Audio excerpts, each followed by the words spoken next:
दोस्तों, दुनिया में एक ऐसी चीज मौजूद है जिसे अमीर से अमीर आदमी भी नहीं खरीद सकता और गरीब से गरीब आदमी भी उसे खरीद सकता है। कोई कितना भी अमीर क्यों ना हो, पर उस चीज को नहीं खरीद सकता। दोस्तों, वह है हमारे मन की शांति, या आप यह कह सकते हैं हमारा मन। अपने मन को समझ पाना बहुत ही कठिन काम है। अगले पल हमारे दिमाग में क्या विचार आने वाले हैं, यह हम सबको पता भी नहीं होता है। विचार अच्छा आया तो हमें मानसिक शांति और सुख प्रदान करता है। विचार बुरा आया तो वह हमारे मन को अशांत कर देता है। अगर आपका मन आपकी इच्छाओं से चलने लगे, यानी आपके मन के ऊपर आपका नियंत्रण रहे, तो फिर आप मन में आने वाले तमाम प्रदूषित विचारों और दुख फैलाने वाले विचार जो आपको सबसे ज्यादा परेशान करते हैं, इन सब विचारों से आप छुटकारा पा सकते हैं। अगर आपके मन के ऊपर आपका नियंत्रण हो जाए, अर्थात आपका मन आपके हिसाब से चलने लगे, तो फिर आप मुश्किलों से छुटकारा पा सकते हैं।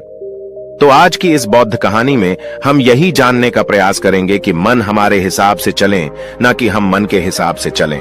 और कुछ तरीके बताए जाएंगे जिसे जानने के बाद आपका मन भी आपके हिसाब से चलने लगेगा। ये बात उस समय की है जब महात्मा बुद्ध बालिका पर्वत पर रह रहे थे।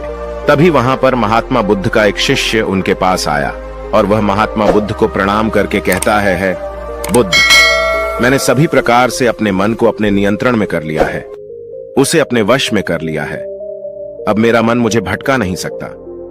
अब मुझे मन की ओर से कोई भी अनुभूति नहीं होती और ना ही अब मैं अपने मन के अधीन रह रहा हूं। मेरा मन पूरी तरह से मेरे नियंत्रण में है।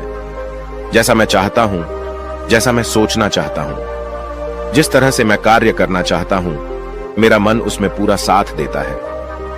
मैं सब कुछ त्याग कर दिया हूं, मैं सब कुछ छोड़ दिया हूं और मैं परम सत्य को पाने के लिए पूर्ण रूप से तैयार हूं।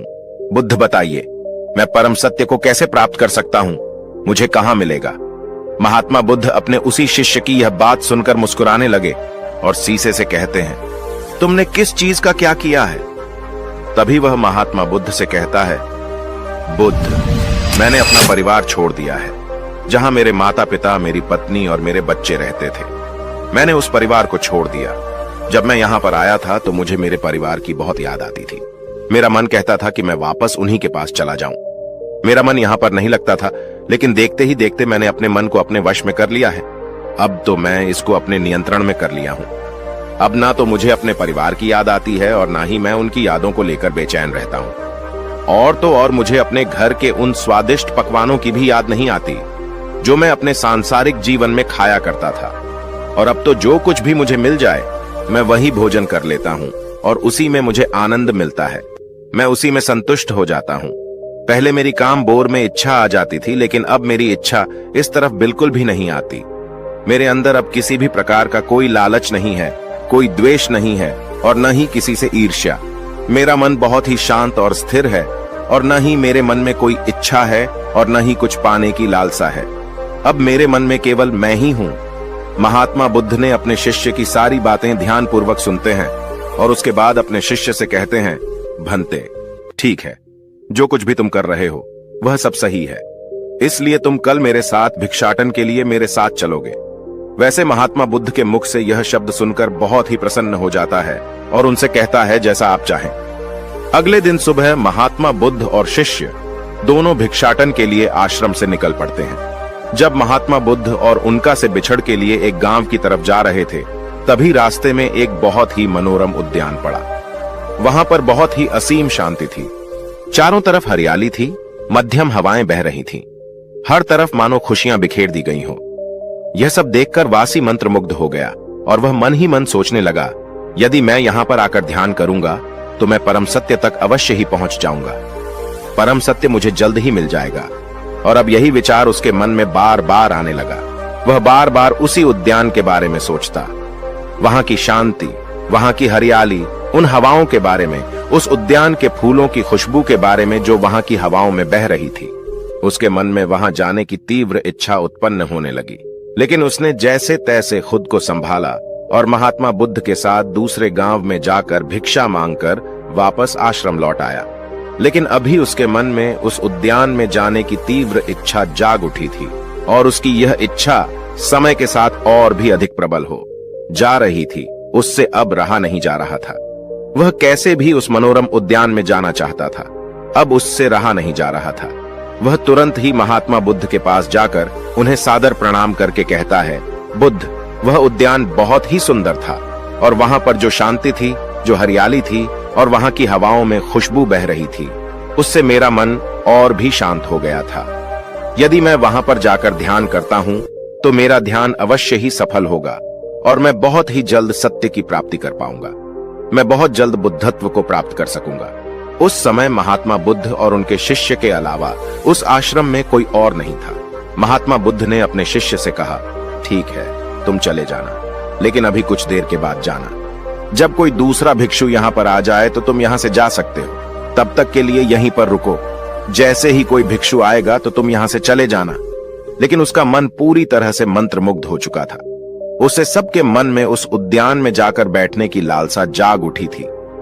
वह अपनी इस इच्छा को पूरी करना चाहता था और इसी तीव्र इच्छा के कारण उसका मन यह मानने के लिए तैयार नहीं था और वह किसी के आने का इंतजार नहीं करना चाहता था। उसका मन वहां जाने के लिए बेचैन हो रहा था और वह अपने आप को रोक भी नहीं पा रहा था। इसलिए उसने महात्मा बुद्ध से एक बार फिर प्रार्थना की और कहा, हे बुद्ध, मुझे वहां जाने की आज्ञा दें। तभी महात्मा बुद्ध ने उसे एक बार फिर समझाने का प्रयास किया। उन्होंने कहा, मैंने तुम्हें पहले ही कहा है, कुछ देर प्रतीक्षा कर लो। जैसे ही कोई भिक्षु आएगा तो तुम यहां से चले जाना। लेकिन इससे उसका मन तो उद्यान में जाने के लिए मचल रहा था।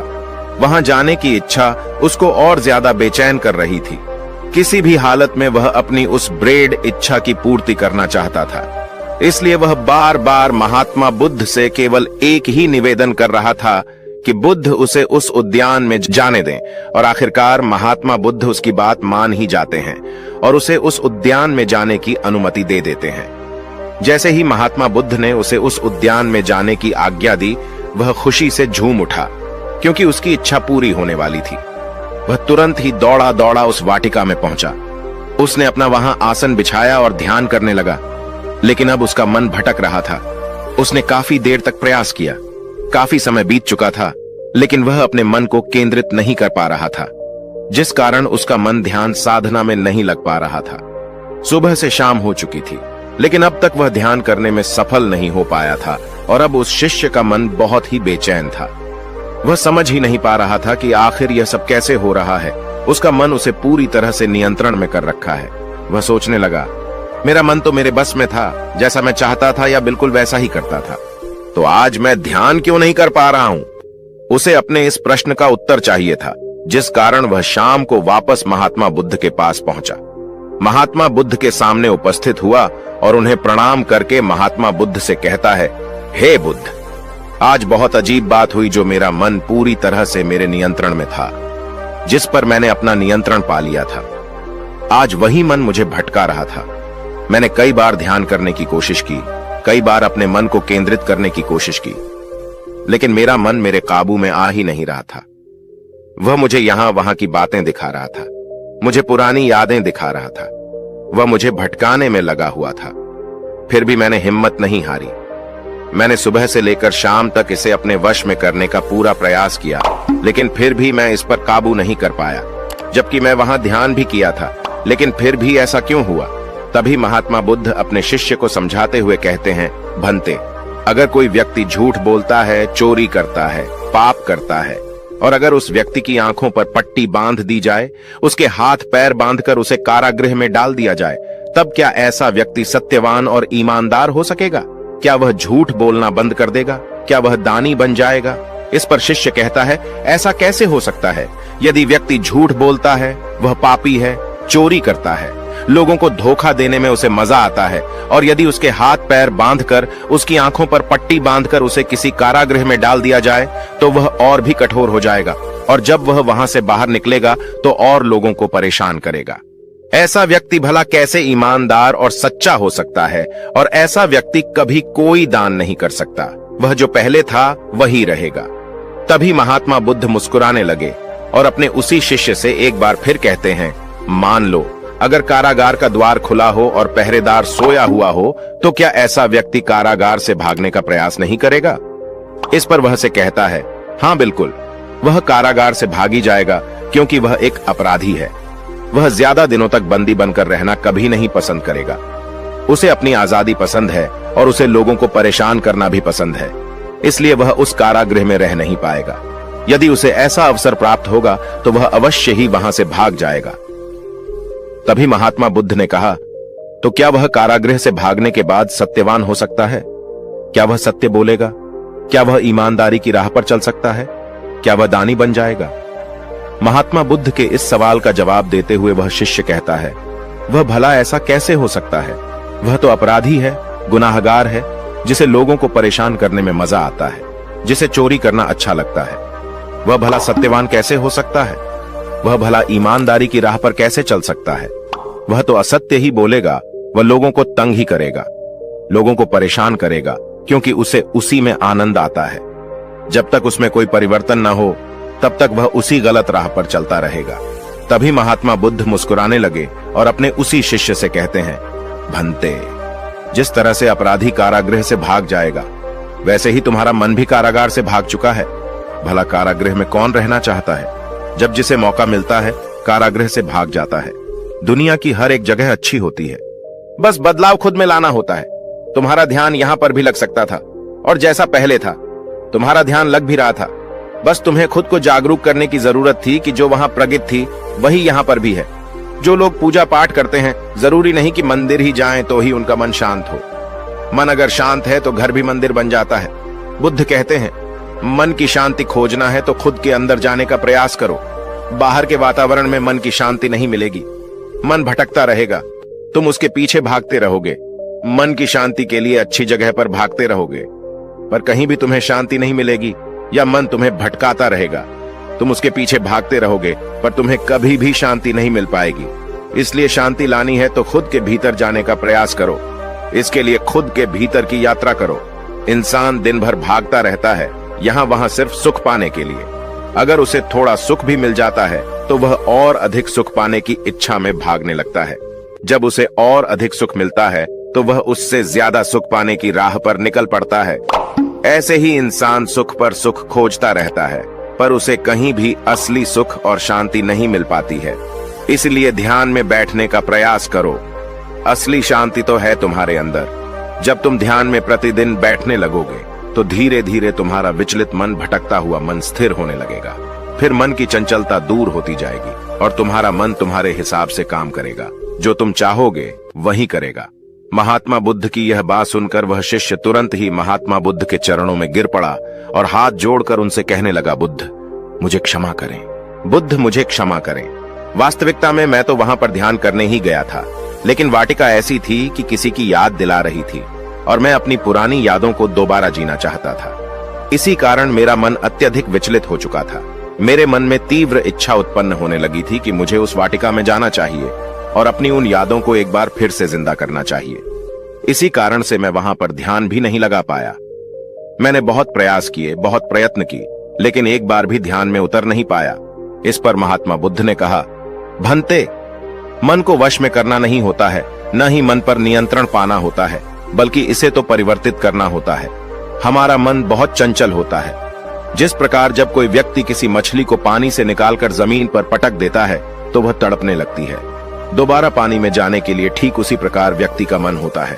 वह भागता रहता है, वही भागता रहता है जहां उसे आराम मिल है, तड़पता रहता है उसी जगह भागने के लिए। और जब तक तुम अपने मन को सीधा और सरल नहीं कर लेते, तुम्हारा मन हमेशा कारागृह से भागता ही रहेगा।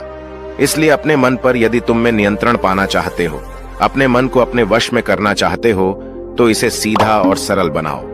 अपने अंदर की यात्रा करो, ध्यान में बैठने का प्रयास करो और उसके लिए तुम खुद को पहले जागरूक करो, ताकि तुम्हारा मन सीधा और सरल हो सके और ध्यान में तुम्हें कोई और विचार भटका ना सके।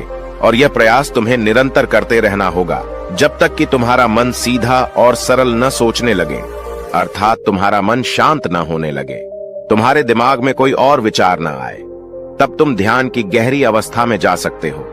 जब तुम अपने मन पर नियंत्रण पाना चाहते हो, इस विचार के साथ अगर तुम ध्यान करोगे तो तुम कभी भी ध्यान नहीं कर पाओगे, क्योंकि तुम अपने मन को बार बार अपने वश में करना चाहते हो।